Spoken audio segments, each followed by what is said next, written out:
Hello, Sanaa. How are you? I'm fine, thank you. How are you? Yeah, not bad, not bad. How are you, Ayadan? And I'm okay. Are we all ready? Is everybody Yeah, ready and happy? yes, Okay. Yeah, I would say so. Okay. The Hamas-led attack of October 7th, 2023 sparked a war that rages to this day. It has forced millions from their homes, injured hundreds of thousands, and killed tens of thousands. It has created millions of stories of loss, struggle, and survival against the odds. This is one of those stories. Sanaa Kamal is a Palestinian freelance journalist from Gaza City. I have been working as a journalist for 19 years. I have produced hundreds of stories about the situation inside Gaza, in particular the humanitarian stories reflecting the life inside Gaza. Like so many people in Gaza, Sanaa's life has been changed beyond all recognition and sanity. My name is Hugo Goodridge. I'm a journalist and producer at The New Arab in London. And last year, Sanaa reached out to me and asked to share her story. Joining me for this story was Yazin Al-Sadi. I am the international correspondent editor. I've been working with The New Arab for more than 3 years now, and I've been working in journalism less than Sanaa, actually. I've been working for about 15 years. This is Sanaa's Odyssey, Episode 5, Exile.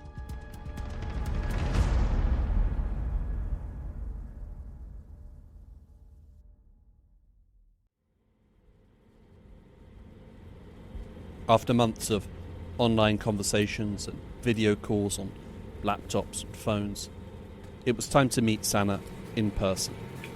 Ladies and gentlemen, just let Cairo international temperature outside the aircraft is 20 degrees Celsius. Local time is 5 minutes. In early February, we travelled to the Egyptian capital of Cairo. After 7 months of brutal conflict, Sanaa, her mother, sister and brother had found themselves an apartment in the city. It's a quiet neighbourhood, a far cry from the nightmare of Gaza, and it's safe. 2 weeks prior to our meeting, negotiations between Israel and Hamas had concluded, and a ceasefire was agreed between the two parties. The news was welcomed by many world leaders, including UN Secretary General Antonio Guterres. I welcome the announcement of a deal to secure a ceasefire and hostage release in Gaza. I commend the mediators, Egypt, Qatar, and the United States of America, for their dedicated efforts in brokering this deal. Their unwavering commitment to finding a diplomatic solution has been critical in achieving this breakthrough. It was also welcomed by Sanaa. To be honest, I was so happy because at least the Israeli killing to the Palestinians have stopped now. But we know, and all the Palestinians inside Gaza know very well, that there is another war will be started inside Gaza. It would be the political war against them. After so much, it was easy to be pleased that a ceasefire had been agreed, and yet there was an uncertainty for the future, and a sad assumption that the agreement would ultimately not hold. We don't know what will happen in the upcoming days or months, and if we will be able to come back to Gaza, or even for our families inside Gaza will be able to rebuild their lives once again, mainly amid the huge devastation inside the Gaza and how the Israeli army left the Gaza to be not be able for the life for the Palestinians. Now we can see that I had mixed feelings. I'm happy for the stop of the killing for our Palestinians, but on the other side, I'm very sad because now we are entered to unknown future for us, either inside Gaza or even outside Gaza. A ceasefire is not a panacea for Gaza's problems. You started by saying that you now feel there's going to be another war, and that it would be a political war against the Palestinian people. What do you mean by that? What does that look like? Yeah, when I said that we have another war, mainly political war against the Palestinians inside Gaza, I mean that we will have another war of preventing the entry of the humanitarian aid to Gaza that would sufficient for the people, for more than 2.2 million people. In addition, the delay of the rebuilding and the reconstruct of the Gaza Strip, as we saw and witnessed after the war of 2014. I remember that the destruction has delayed for many years before the Palestinians be able to reconstruct and to rebuild their houses. Predicting this sort of political war is fairly easy for Sanaa and most Palestinians. It's a story that many of them have lived before. A brutal war causes widespread destruction and exacerbates the humanitarian issues that are present inside the coastal enclave.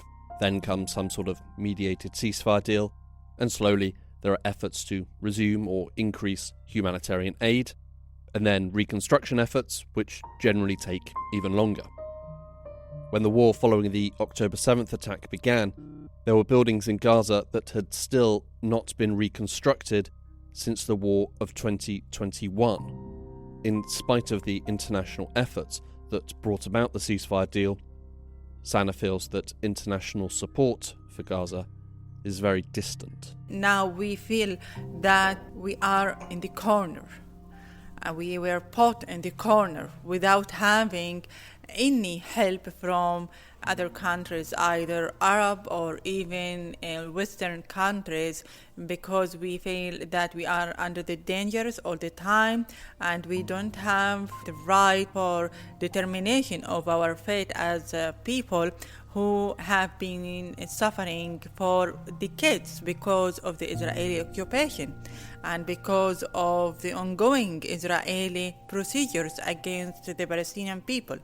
Sanaa has now settled in Cairo with the members of her family that were also able to get out. Her family has a comfortable apartment, a car for them to travel around in. Sanaa has a favourite cafe and a favourite restaurant for shawarma. As we walked around the city, Sanaa pointed out the buildings and the shops she likes, but everything is punctuated by Gaza. On the walls of her apartment is a map of Palestine, and a television silently shows rolling news coverage of Gaza. Sitting on the sofa, she had recognised the buildings in the background behind the reporter, and recalled what they were before they became a pile of rubble. She told me that the coffee in Egypt is nice, but better in Gaza. Her favourite restaurant in Cairo serves shawarma, but not the Egyptian style. It's served in the same way they do in Gaza. Sanaa told me that she loves Cairo, and she was happy to have me visit her there, but that next time we'll meet in Gaza.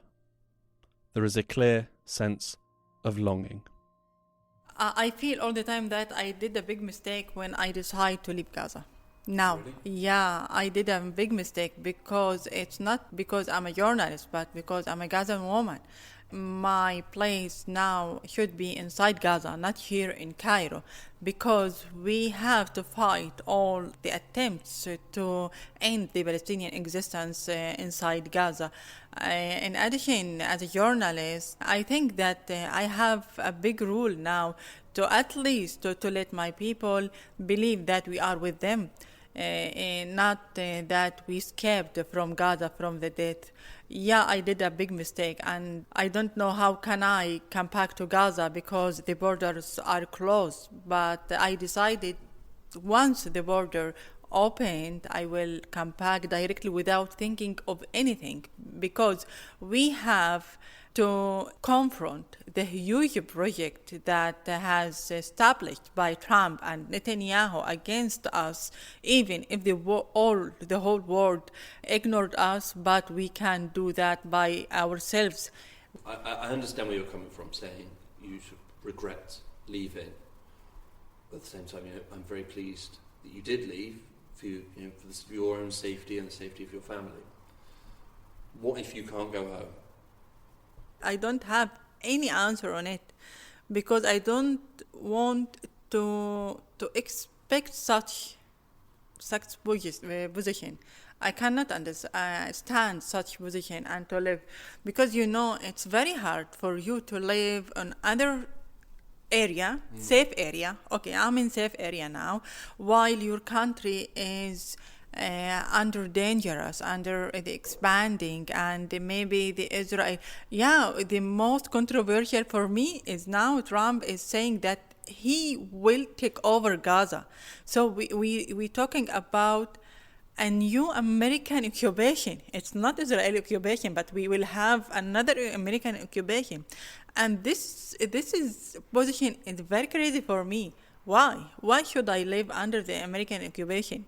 No, I have to come back to my land and to be there and to live inside tent. Yeah, I love to live inside tent. Now I can say that because I did and I experienced living inside tents. Okay, it's okay for me now, but I will never accept to allow either America or Israel to take over my lands. With the return of Donald Trump to the White House, US policy has shifted. Under Biden, Israel enjoyed total support. With Trump, they have the same level of support, but without the pretense that they care for human rights or international law. I do see a long-term ownership position, and I see it bringing great stability to that part of the Middle East and maybe the entire Middle East.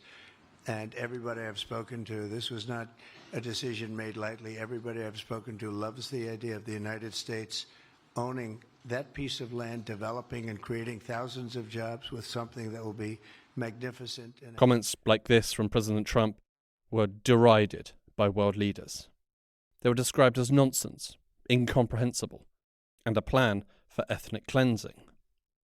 But for Sanaa, they are believable. And that we noticed through Trump's statements against the Palestinian people, and we believed that Trump will do that, will deliberately do that, and will delay the construction of Gaza just to let the Palestinians inside Gaza to feel that the land became unbearable for life for them and for their children. Statements like those made by the president aren't ridiculous to Palestinians. They have witnessed a genocidal war. The prospect of Gaza witnessing ethnic cleansing is not a wild leap of the imagination.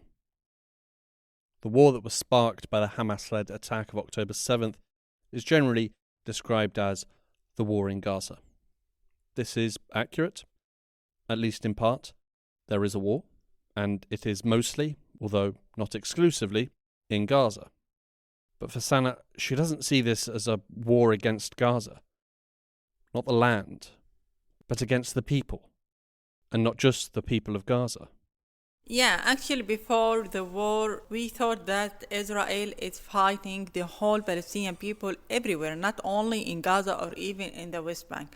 But now we became believing that Israel is fighting the whole Middle East, not only the Palestinians, because Israel now is trying to establish a new Middle East based on its ideology and based on its interests. So all the time it's trying to expand its lands, starting from the Palestinian lands, and then it maybe will expand its land to Egypt, to Jordan, Iraq, Yemen, like that, because it believes that the Israeli state should be from the sea to the river, and this is the huge Israeli state that the current extreme Israeli government is trying all the time to at least to put the first steps of her, or the first points of its the huge project.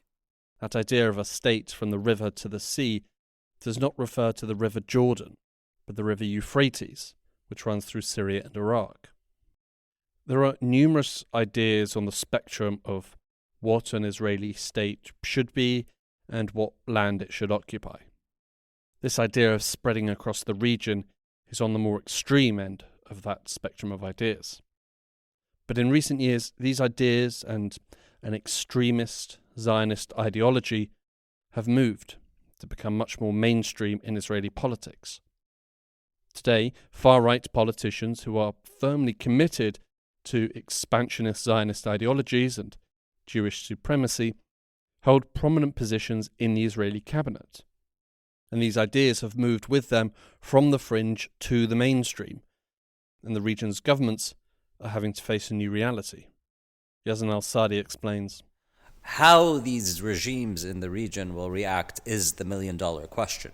I mean, there's a lot of talk, and I've heard it in Egypt as well, where they said they will fight. Will they really? And that's a big question, I think, even for Jordan, right? They're so dependent on U.S. funding or U.S. backing for their protection that will this change? Maybe it will, because, reality is very strange. And a lot of dynamics are happening. The forces in Syria, what's happening in Lebanon, which is tied into the continuation of the ceasefire in Gaza. Because if the ceasefire in Gaza collapses, then we're going to see the collapse of the ceasefire in Lebanon. They're intertwined. You cannot separate them. So it's a very dark time ahead, regardless. I also will have a counter argument. I think this shows the last gasp of the Zionist project. Because in history, whenever an empire or nation state is collapsing, it is the most dangerous and violent times. And I will agree with the Israeli professor, historian Ilan Pepe, who says the same thing.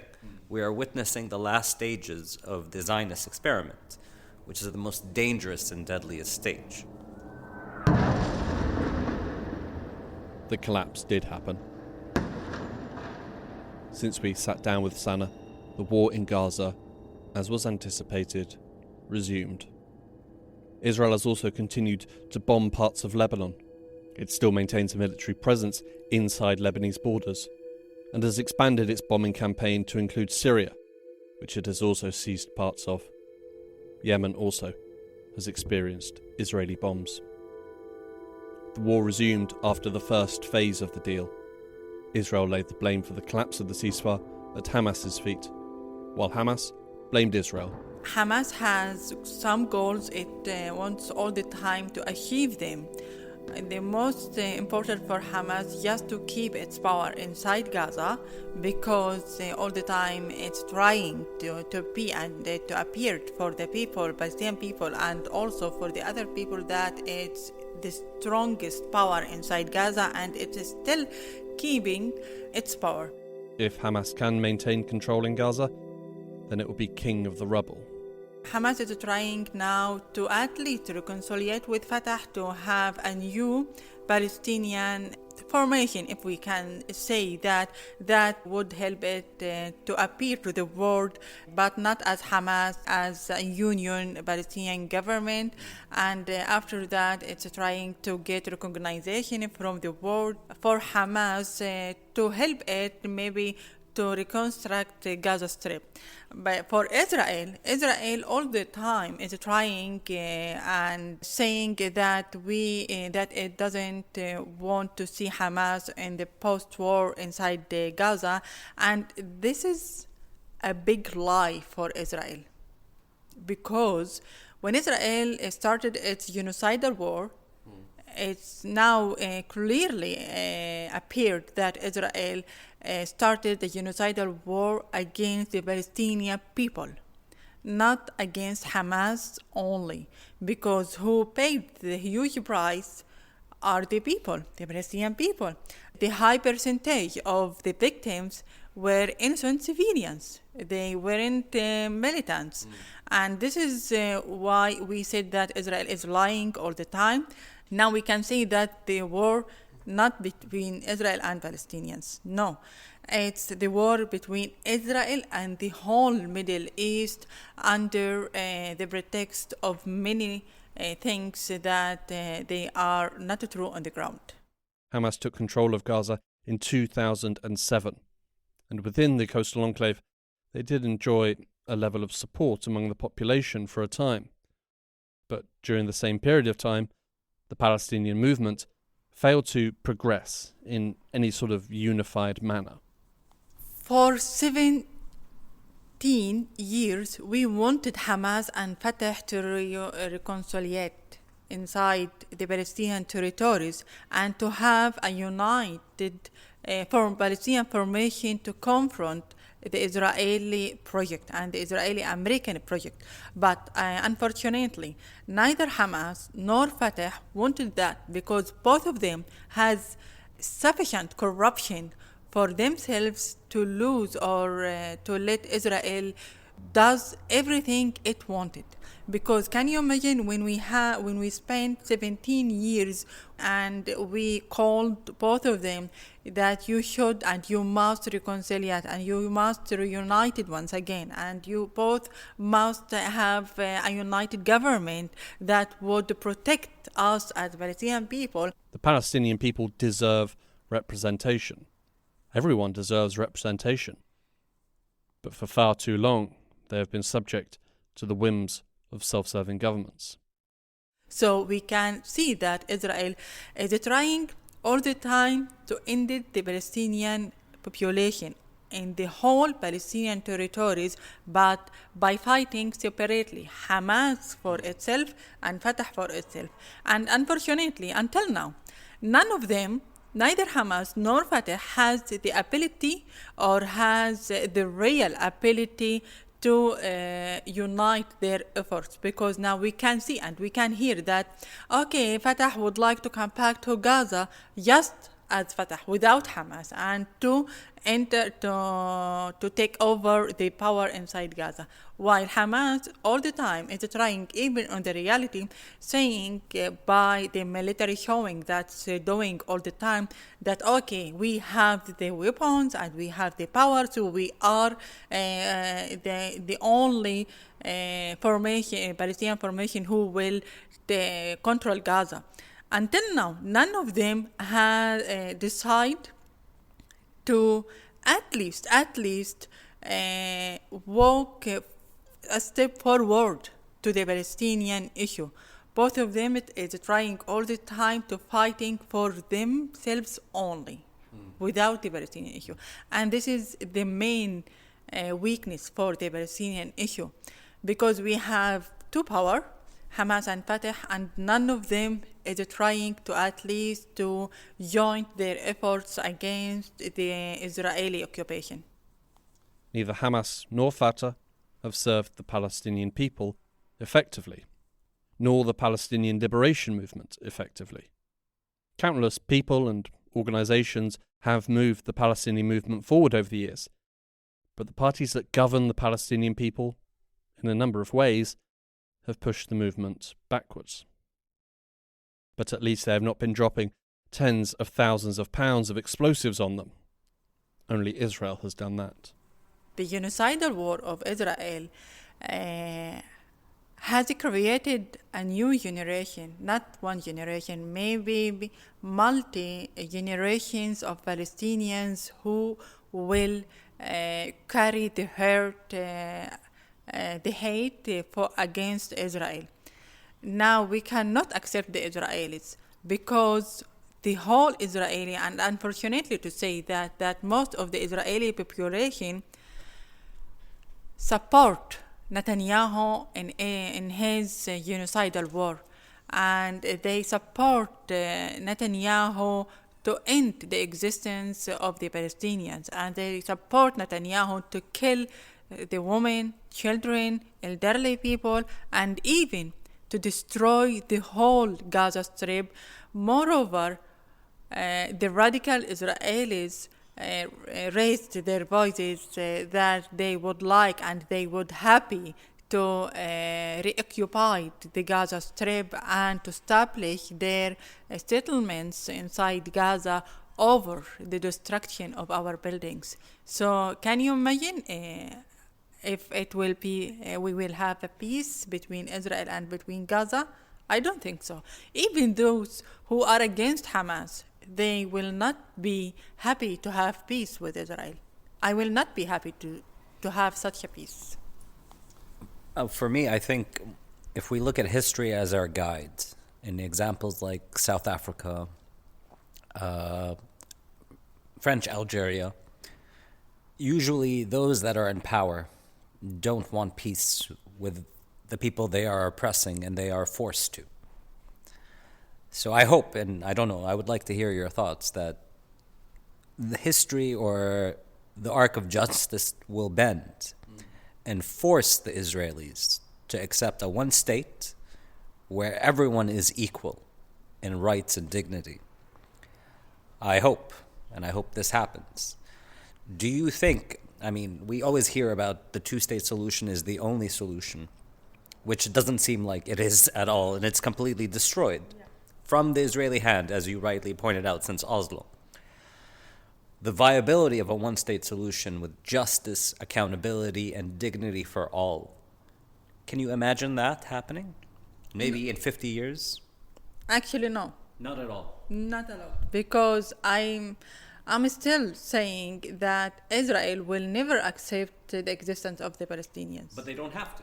If you look at examples of South Africa, the white people didn't want the black people to be accepted, and French colonialism in Algeria, they did not want the Algerians, but they were forced to. The only thing that we have now as Palestinian people, just to keep ourselves over our lands, to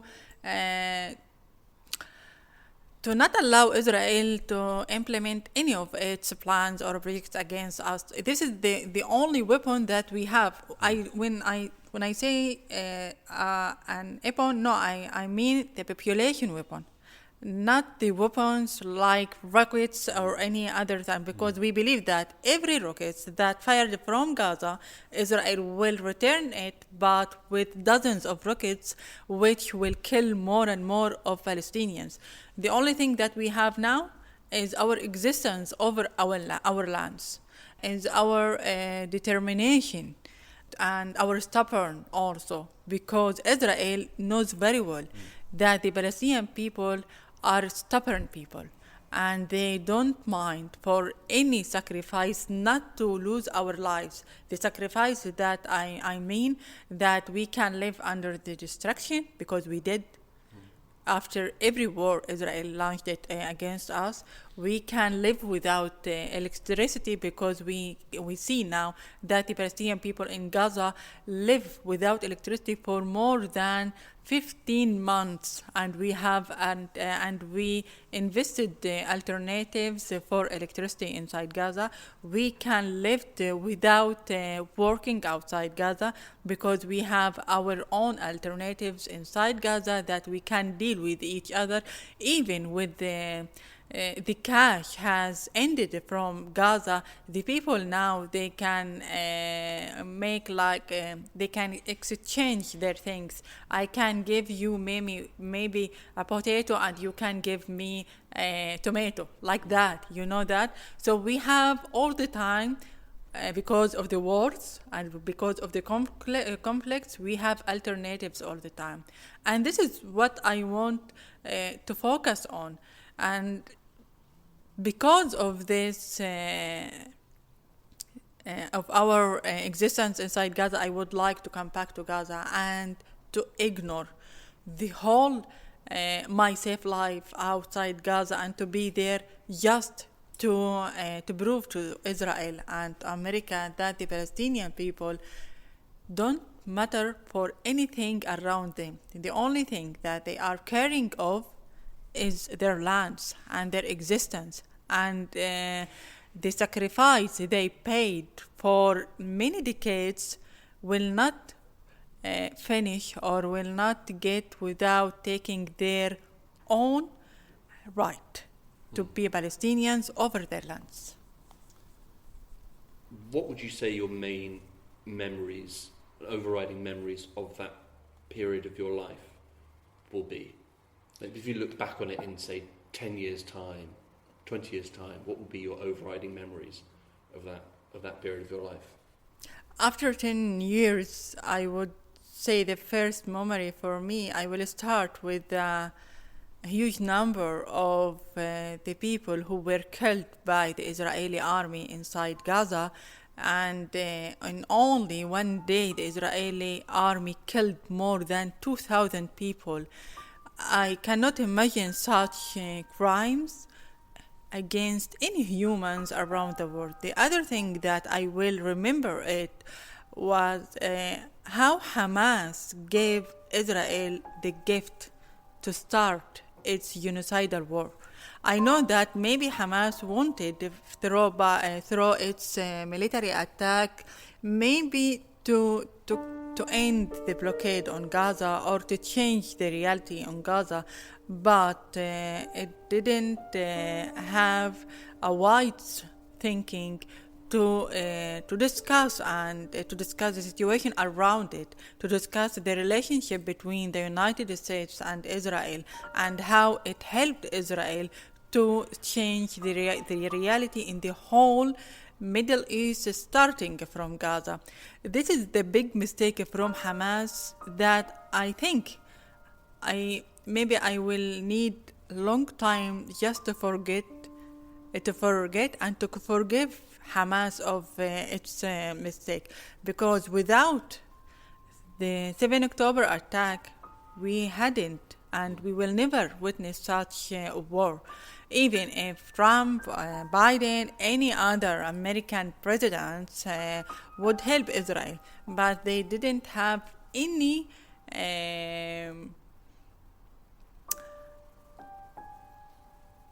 tool to start from it. The struggle for Palestinian independence and self-determination has wrought a heavy cost over the years. Successive conflicts have been measured in the damage to buildings, the weight of the rubble, the costs that will be needed for reconstruction, and the lives that were cut short.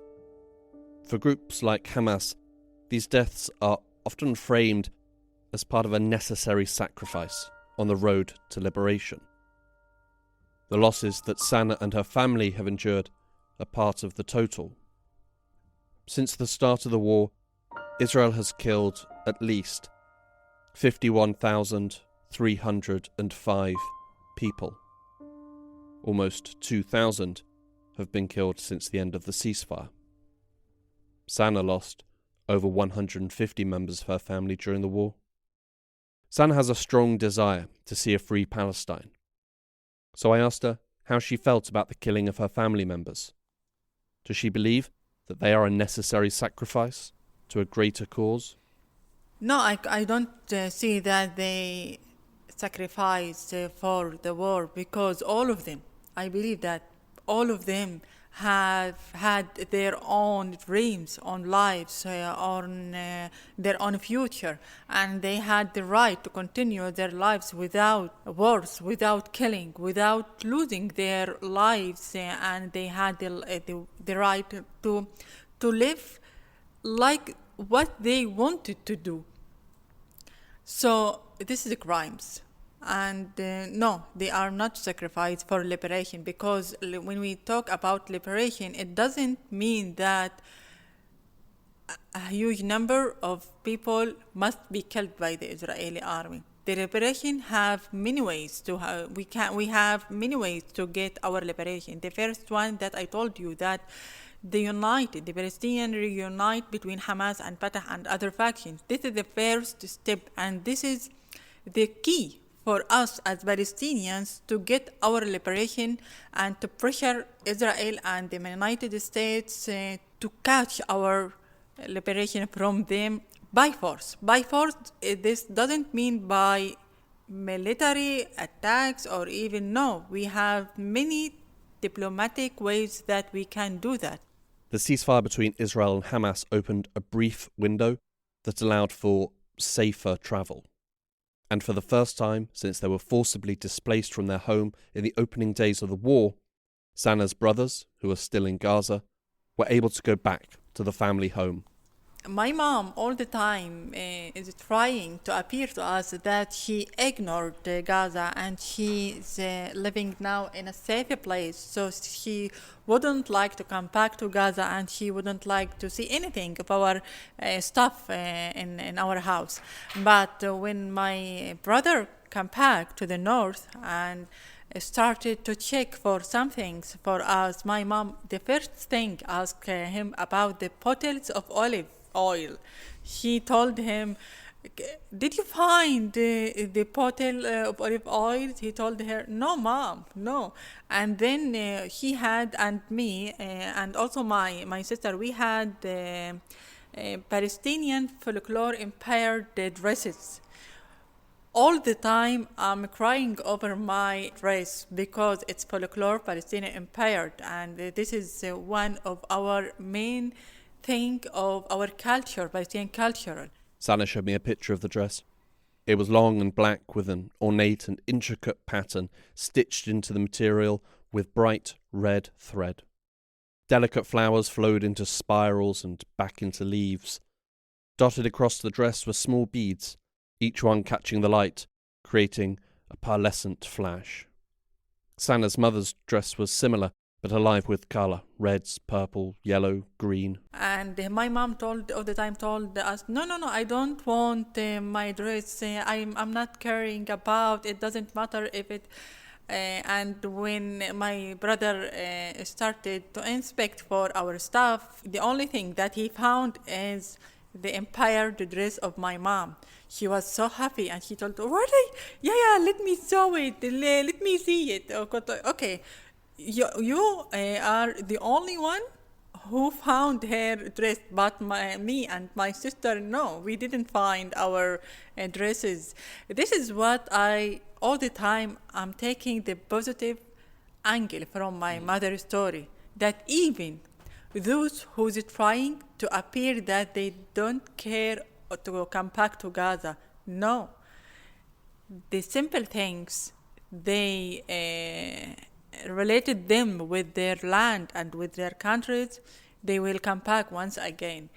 I remember that my mom asked my brothers to inspect our house, if it at least have a room to live inside it. This pushed us, me and my brother, to see, okay, my mom is trying to find even a room. When he comes back to Gaza, maybe he will find a room to live inside.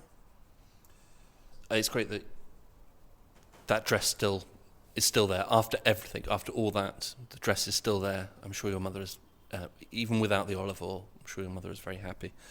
Going back a very long way, back to our first interview that we did they find your photo of your father? Oh.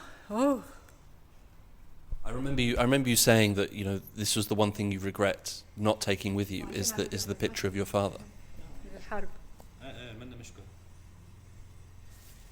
Yes. They did? Yeah. They found it? Yeah. That's amazing. It's amazing. That's great. That's really good. They took a picture of it? Yes. And it was on the wall also. It was still on the wall? That's amazing.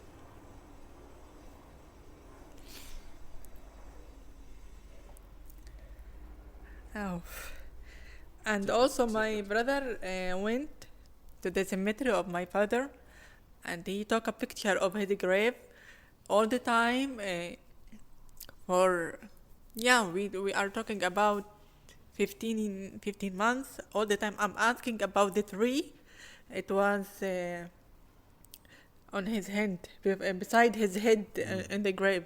And all the time I'm asking them, do you think the tree is still alive there? I don't know why, but all the time. And when my brother visited my father, he found the tree too. And it's alive? Yes. That's great. That's amazing. That's great. So good to hear. That's really nice.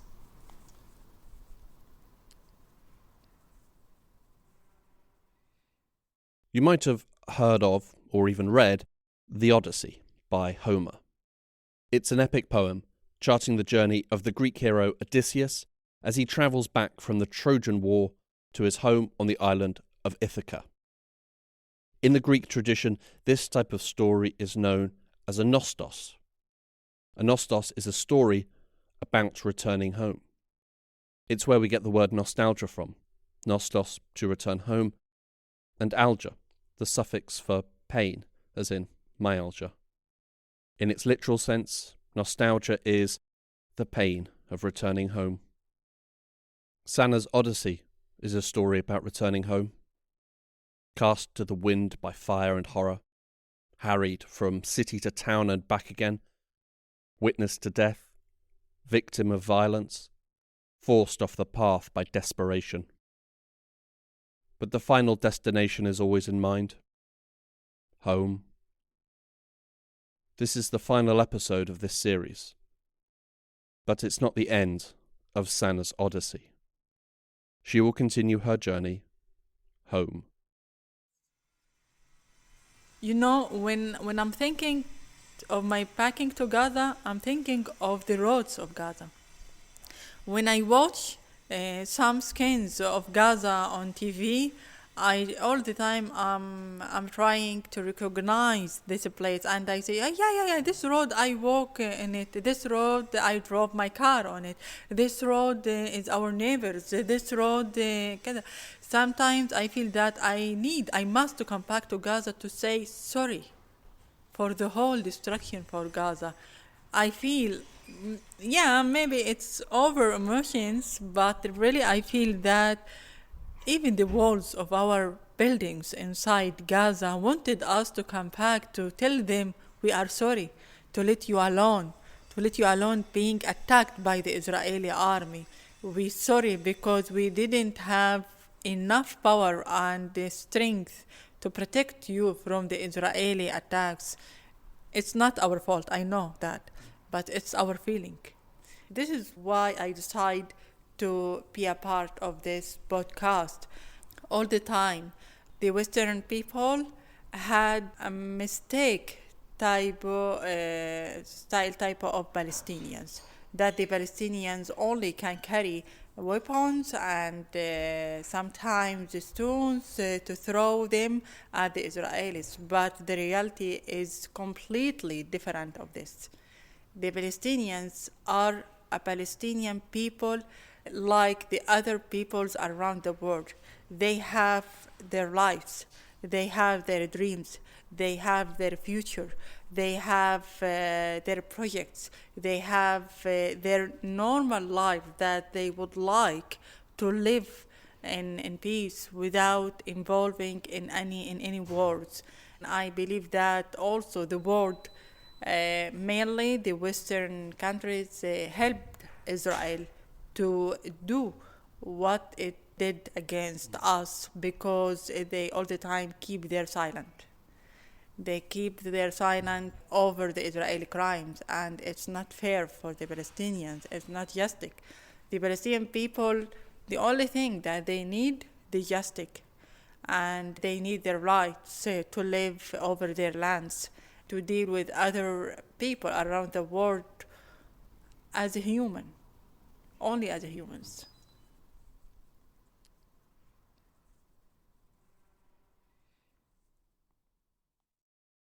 You have been listening to Sanaa's Odyssey. It was written and produced by me, Hugo Goodridge. It featured Sanaa Kamal and Yazan Al-Sadi.